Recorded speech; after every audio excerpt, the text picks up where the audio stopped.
마지막으로 누군가 당신의 이름을 다정하게 불렀던 게 언제인가요? 오늘 하루 진심으로 웃었던 순간이 있었나요?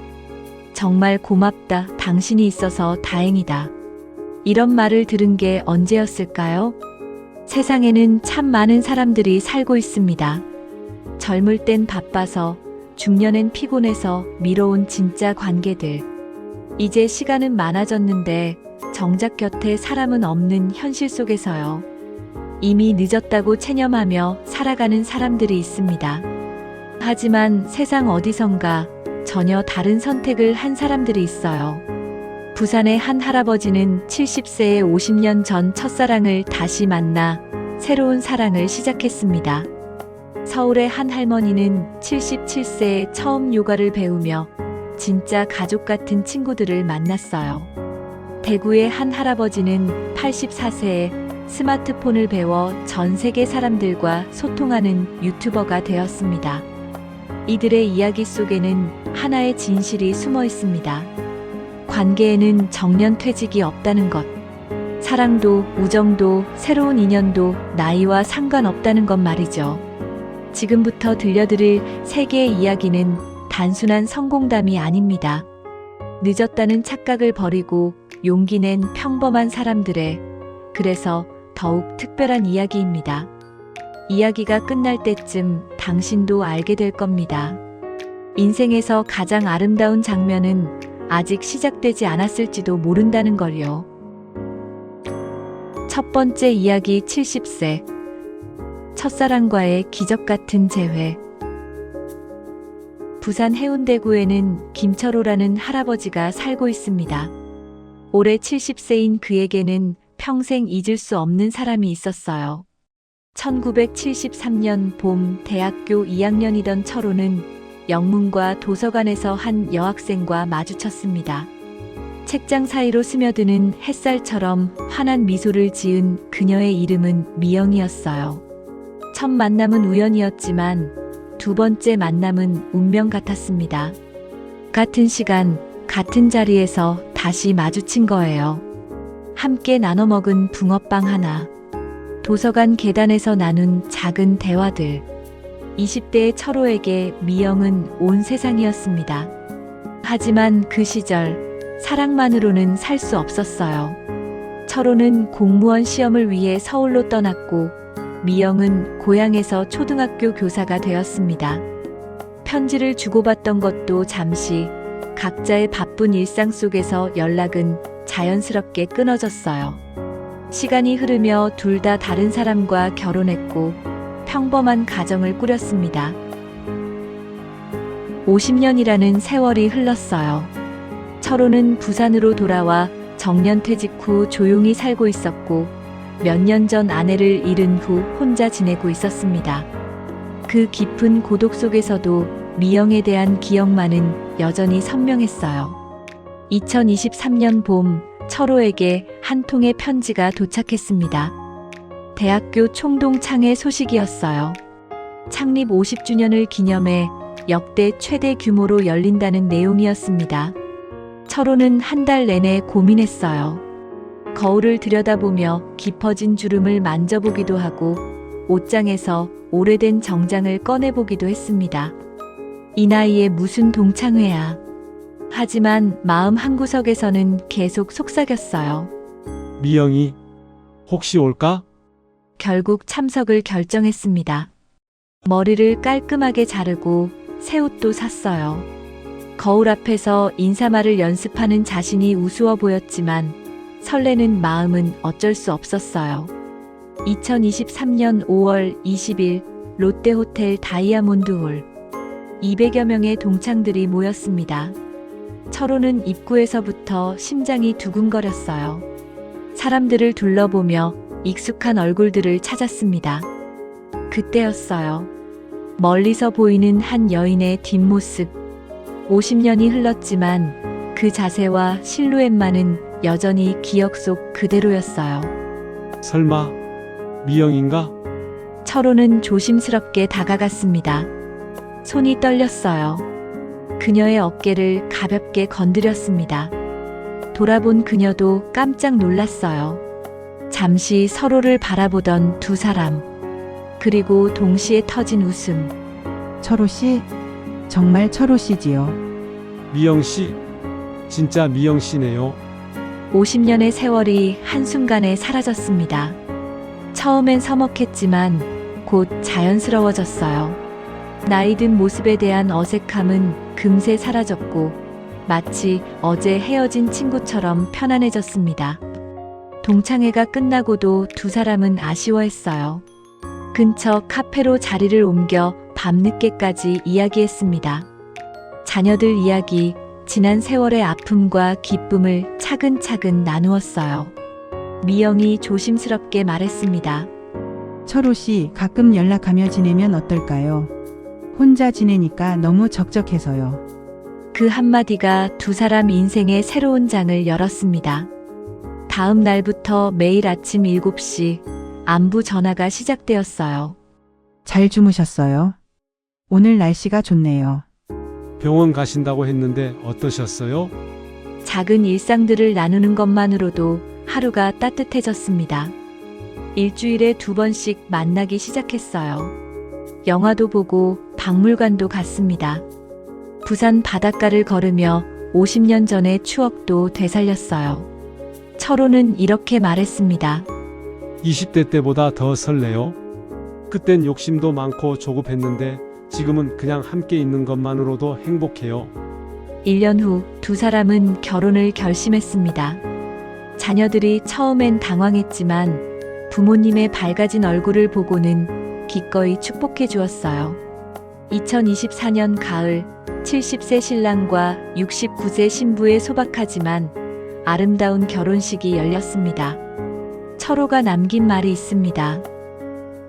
늦었다고 생각하는 순간이야말로 가장 좋은 시작점이다. 두 번째 이야기. 요가 매트 위에서 만난 진짜 가족. 서울 송파구 잠실에는 박술래라는 할머니가 살고 있습니다. 77세인 그녀에게는 긴 인생의 무게가 어깨에 걸려 있었어요. 45년간의 결혼 생활 동안 술래는 완벽한 아내이자 어머니였습니다. 남편의 뒷바라지, 세 자녀 양육, 시부모님 봉양까지 자신을 위한 시간은 거의 없었어요. 남편이 세상을 떠나고 자식들도 각자의 가정을 꾸리며 바쁘게 살아가자 갑작스레 혼자가 되었습니다. 아침에 눈을 떠도 할 일이 없었어요. TV를 켜도 재미없고 청소를 해도 다시 더러워질 뿐이었습니다. 내가 뭘 위해 살고 있나?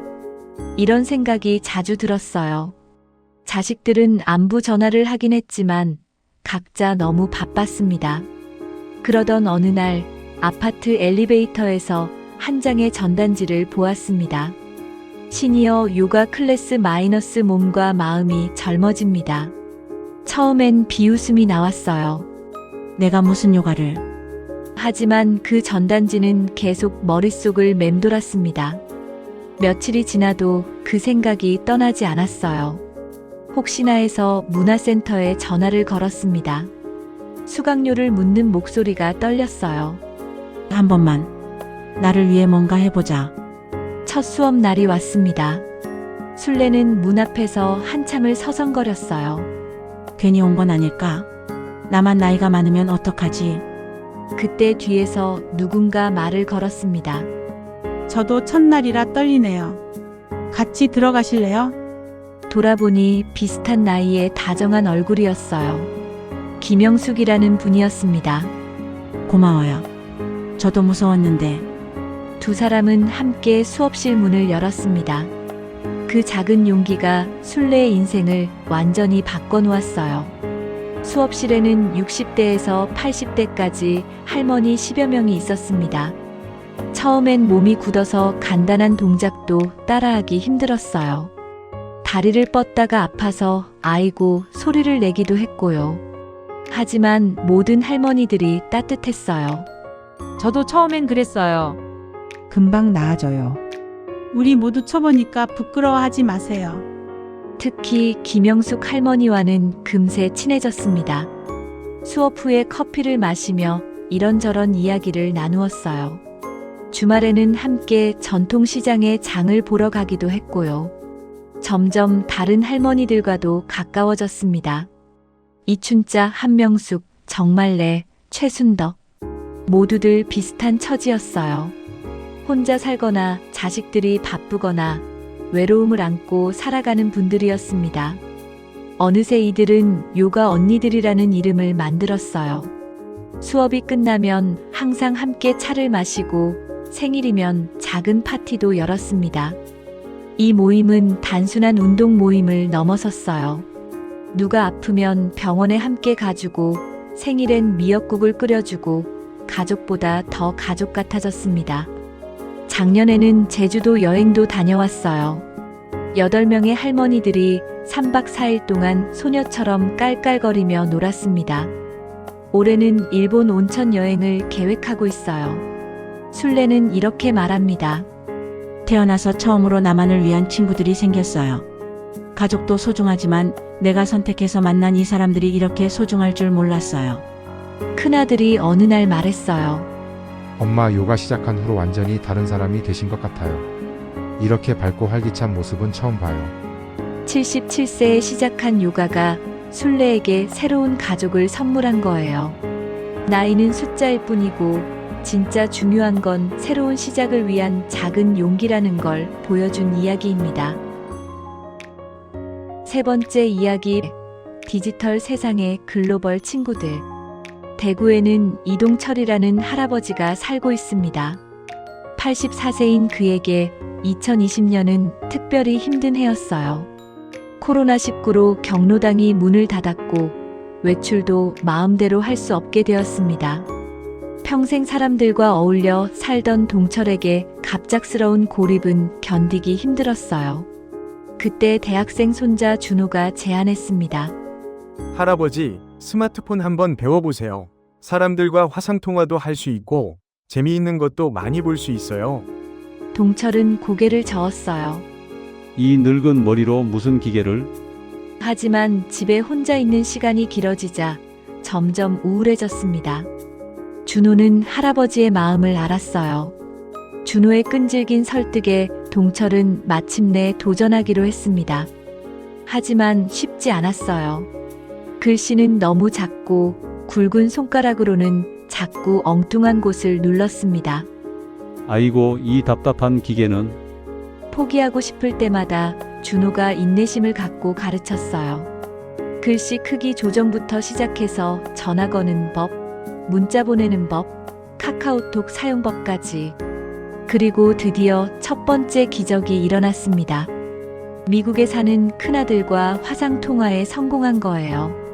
화면 속에서 웃고 있는 아들의 얼굴을 본 순간 동철의 눈에서 눈물이 흘러내렸습니다.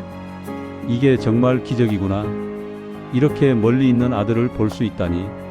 그날부터 동철에게 새로운 세상이 열렸어요. 스마트폰에 익숙해진 동철은 페이스북에도 가입했습니다. 가장 먼저 한 일은 옛 친구들을 찾는 것이었어요.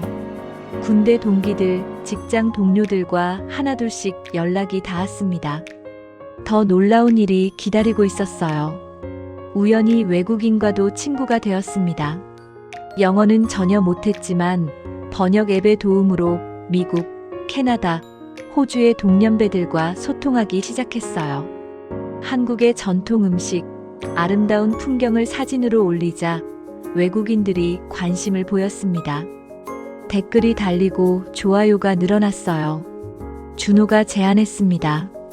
할아버지, 유튜브 해보세요. 할아버지만의 이야기가 있잖아요. 처음엔 말도 안 된다고 했지만 결국 김치 담그는 할아버지라는 채널을 시작했어요. 한국의 전통, 부산 바다 이야기, 6.25 전쟁 체험담까지 동철만이 할 수 있는 진솔한 이야기들이었습니다.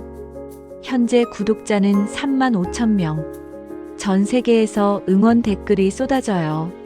할아버지 영상 보면 힘이 나요. 나이는 정말 숫자일 뿐이네요. 동철은 이렇게 말합니다. 배움의 나이는 없다. 마음만 열면 전 세계가 친구가 된다. 세 사람의 이야기를 들었습니다. 70세 첫사랑 재회, 77세 요가 가족, 84세 디지털 혁명. 모두 다른 방식이지만 하나의 공통점이 있어요. 첫째, 늦었다는 착각을 버렸습니다.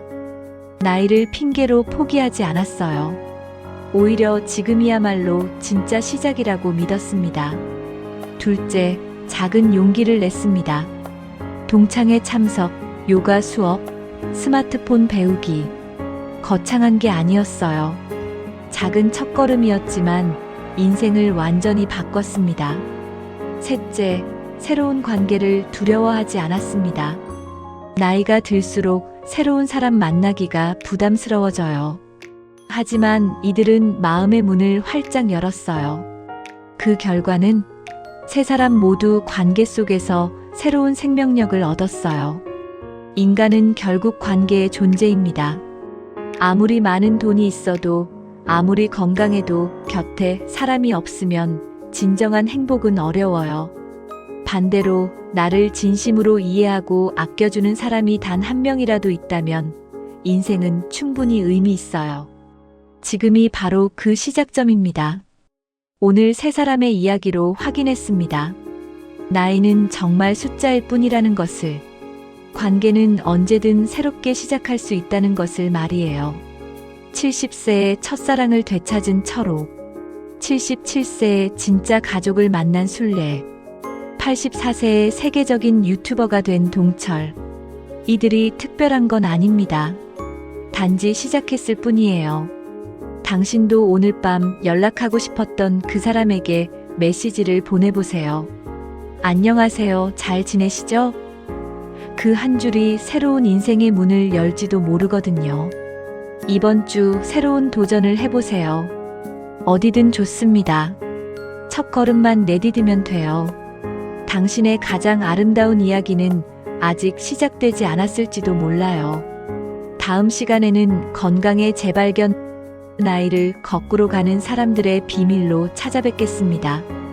지금까지 제2의 인생 사용 설명서였습니다.